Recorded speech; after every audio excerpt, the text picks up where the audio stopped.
AICC ಅಧ್ಯಕ್ಷ ರಾಹುಲ್ ಗಾಂಧಿ 2 ಕ್ಷೇತ್ರಗಳಲ್ಲಿ ಕಣಕ್ಕಿಳಿತಾ ಇರತಕ್ಕಂಥದ್ದು ಬಹುತೇಕ ಖಚಿತವಾಗಿದೆ.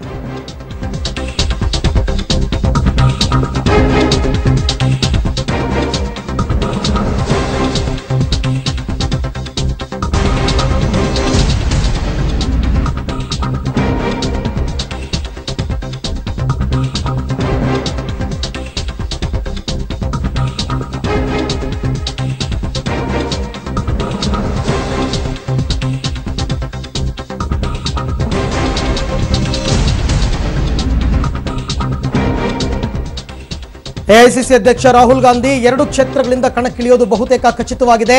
ಒಂದು ಕೇರಳದ ವಯನಾಡುವಿನಿಂದ ಕಣಕ್ಕಿಳಿತಿದ್ದಾರೆ, ಮತ್ತೊಂದು ಅವರ ಸ್ವಕ್ಷೇತ್ರ ಅಮೇಥಿ. ಹೀಗಂತ ಕಾಂಗ್ರೆಸ್ನ ಮುಖಂಡ ಎಕೆ ಆಂಟನಿ ಇವತ್ತು ಅಧಿಕೃತವಾಗಿ ಹೇಳಿಕೆಯನ್ನ ನೀಡಿದ್ದಾರೆ. ಅಲ್ಲಿಗೆ ರಾಹುಲ್ ಗಾಂಧಿ ಮೊಟ್ಟ ಮೊದಲ ಬಾರಿಗೆ ದಕ್ಷಿಣ ಭಾರತದಲ್ಲಿ ಕೂಡ ಕಂಟೆಸ್ಟ್ ಮಾಡ್ತಾ ಇದ್ದಾರೆ ಅಂತಕ್ಕಂಥದ್ದು ಬಹುತೇಕ ಸ್ಪಷ್ಟವಾಗ್ತಾ ಇದೆ. ಕೇರಳದ ವಯನಾಡು ಮತ್ತು ಉತ್ತರ ಪ್ರದೇಶದ ಅಮೇಥಿಯಿಂದ ರಾಹುಲ್ ಗಾಂಧಿ ಸ್ಪರ್ಧೆ ಖಚಿತ.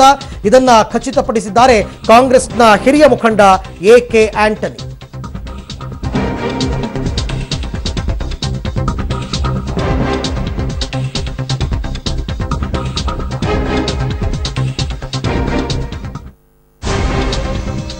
ಓಕೆ, ಬಗ್ಗೆ ಮತ್ತಷ್ಟು ಮಾಹಿತಿಯನ್ನು ಪಡೆಯೋಣ ನನ್ನ ಕೊಲೀಗ್ ಶಬೀರ್ ಅವರಿಂದ. ಶಬೀರ್, ಒಂದು ರೀತಿ ಗೊಂದಲದಲ್ಲಿತ್ತು ರಾಹುಲ್ ಗಾಂಧಿ ಅವರು ಒಂದು ಕ್ಷೇತ್ರದಲ್ಲಿ ನಿಲ್ತಾರಾ, 2 ಕ್ಷೇತ್ರದಿಂದ ಸ್ಪರ್ಧೆ ಮಾಡ್ತಾರಾ ಅಂತ.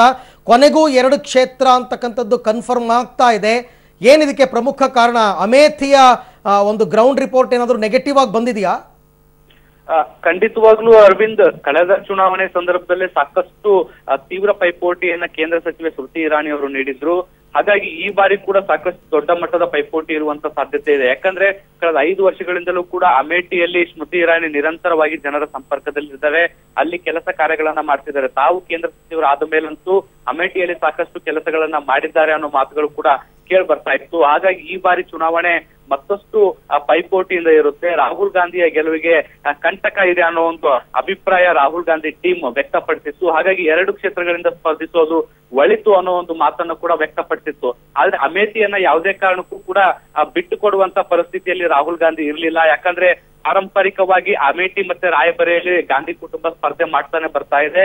ಹಾಗಾಗಿ ಅಮೇಠಿಯನ್ನ ಜೊತೆಗಿಟ್ಕೊಂಡು ಮತ್ತೊಂದು ಬೇರೆ ಯಾವ್ದಾದ್ರು ಸೇಫ್ ಕಾನ್ಸ್ಟಿಟ್ಯೂನ್ಸಿಯಿಂದ ಸ್ಪರ್ಧೆ ಮಾಡ್ಬೇಕು ಅನ್ನೋ ಲೆಕ್ಕಾಚಾರಗಳು ಕಾಂಗ್ರೆಸ್ ವಲಯದಲ್ಲಿ ನಡೀತಾ ಇತ್ತು. ರಾಹುಲ್ ಗಾಂಧಿ ಟೀಮ್ ಕೂಡ ಇದಕ್ಕೆ ಸಂಬಂಧಪಟ್ಟಂತೆ ಚರ್ಚೆಯನ್ನ ಕೂಡ ಮಾಡ್ತು. ಎಲ್ಲಿಂದ ಸ್ಪರ್ಧೆ ಮಾಡಿದ್ರೆ ಸೂಕ್ತ ಅನ್ನೋ ನಿಟ್ಟಿನಲ್ಲಿ ಚರ್ಚೆಯಿಂದ ಮಾಡ್ತು. ಈ ಸಂಬಂಧ ಕರ್ನಾಟಕ ಮತ್ತೆ ಕೇರಳದಲ್ಲಿ ಸ್ಪರ್ಧೆ ಮಾಡಿದ್ರೆ ಹೇಗೆ ಅನ್ನೋ ಒಂದು ಅಭಿಪ್ರಾಯವನ್ನ ರಾಜ್ಯ ನಾಯಕರಿಗೆ ಕೂಡ ಕೇಳಿದ್ರು. ಹಾಗಾಗಿ ಏನು ಕರ್ನಾಟಕದಲ್ಲೂ ಕೂಡ ಸ್ಪರ್ಧೆಯನ್ನ ಮಾಡುವಂತ ಇಚ್ಛೆಯನ್ನ ಹೊಂದಿದ್ರು. ಯಾಕಂದ್ರೆ ಈ ಇಂದಿರಾ ಗಾಂಧಿ ಮತ್ತು ಸೋನಿಯಾ ಗಾಂಧಿ ಅವರು ಕೂಡ ಕರ್ನಾಟಕದಿಂದ ಸ್ಪರ್ಧೆಯನ್ನ ಮಾಡಿದ್ರು. ಆ ಹಿನ್ನೆಲೆಯಲ್ಲಿ ಕರ್ನಾಟಕದಿಂದ ಸ್ಪರ್ಧೆ ಮಾಡಿದ್ರೆ ಹೇಗೆ ಅನ್ನೋ ಒಂದು ಲೆಕ್ಕಾಚಾರ ಕೂಡ ಕೇಳಿ ಬಂದಿತ್ತು. ಜೊತೆಗೆ ಕೇರಳದಲ್ಲೂ ಕೂಡ ಸ್ಪರ್ಧೆಯನ್ನ ಮಾಡುವಂತ ಇರಾದೆಯನ್ನ ರಾಹುಲ್ ಗಾಂಧಿ ಅವರು ವ್ಯಕ್ತಪಡಿಸಿದ್ರು.